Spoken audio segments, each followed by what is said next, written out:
guys, so yan nga, bumisita pala tayo sa bahay ng aking ate dito sa St. Joseph Subdivision, Tamaulipas City. Yan, so dito yung bahay niya sa likod ko.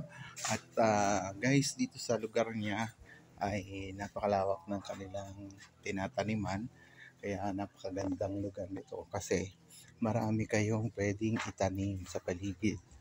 So yan guys, ito papakita ko sa inyo. Yan.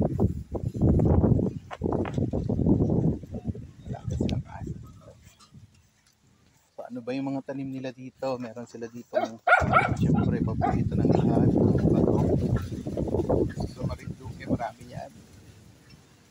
So masarap yung gataan yung talbos niya. At siyempre meron sila dito ube. Yan guys, ito yung ube. Then may puno ng saging. At syempre, meron din sila dito mga papaya. Yan guys, ang papaya nila. At ito yung kanilang taniman. So ano ba yung mga makikita mo dito sa taniman nila? Syempre, meron silang tanim na sili. Yan guys. Meron din ditong alugbati.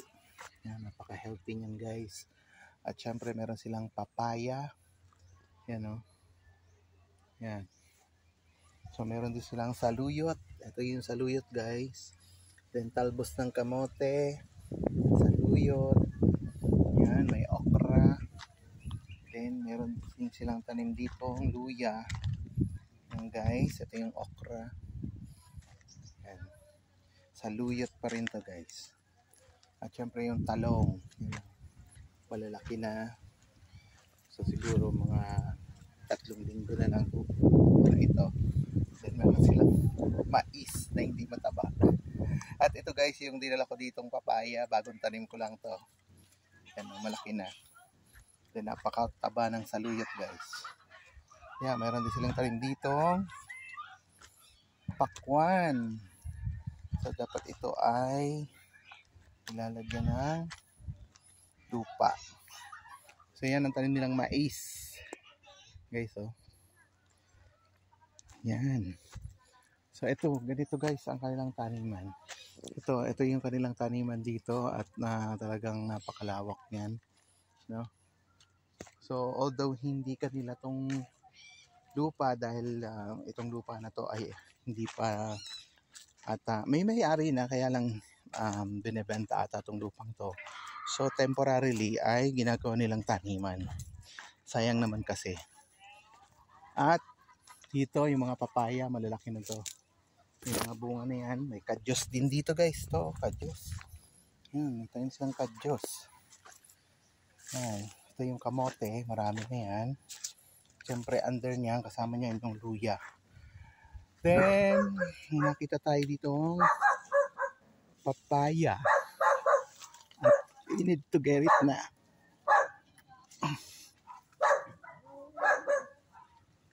Ito yung papaya. Kukuha tayo dito ng another one. Ito ay pahihinugin na natin. Ito guys. Yan. Diba ang ganda? Ang ganda nitong papaya na to. Ito nyo guys. Ito pa yung kasama niya.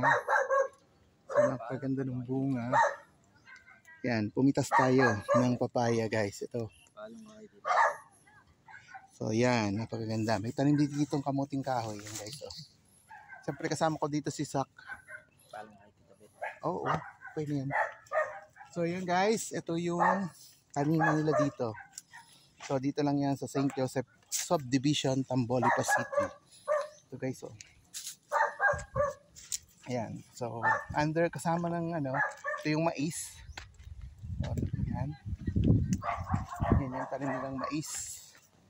At syempre may mga puno dito ng prutas, yung avocado at swete.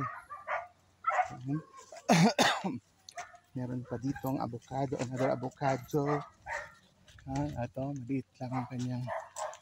Ito yan guys, avocado rin to. Syempre marami pang iba, no? Kaya pag ako'y pumupunta dito guys, so talagang ikaw yung mananawa sa pagpili ko anong gugulayin mo. Okay? So dito lang yan sa St. Joseph Homes, Tamaulipas City. So yun lang guys, ang ating video for today. Kung nagustuhan nyo ating video, paki-follow and paki-like na rin. So God bless everyone. Bye-bye.